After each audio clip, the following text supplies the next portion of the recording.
Hey, it's Jake here with UtilityTip.com.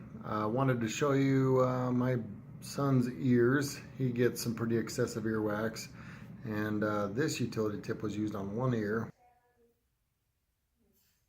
and turns out his other ear was worse. Oh, that's the same ear? Oh, but she ended up cleaning the same ear that she used with this utility tip. Yeah, it's kind of gross.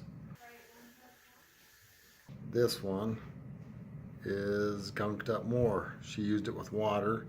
So this one was dry, just using it dry, and then this one was used with water. So if you get your earwax wet, it's actually better. Anyway, let's flip it around and she's gonna show you how. Ooh, that's nasty, boy. Dax, how old are you? 6. 6? All right, this is gonna be so gross. So you'll notice that my wife put Dax's head on her lap to keep his head stable, so we're not going to cause damage to his ear or his eardrum. You definitely do not want to come close to the eardrum. It's also important to know that before you use it on somebody else, especially a child, that you understand the proper pressure that's required to use the utility tip effectively. And you first do that by using it on yourself. Now Dax's wax right here is pretty dry.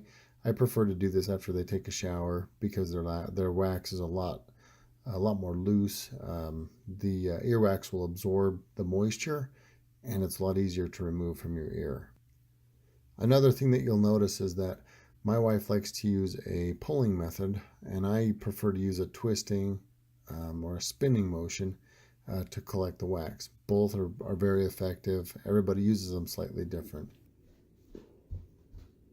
All right, man. You are as good as clean. All right, let's see that. So there's 3 utility tips. And they're all disgusting. Also, that when you're using these on your children, I recommend you only use it on the outside of the ear canal where you can visibly see wax, and that's it.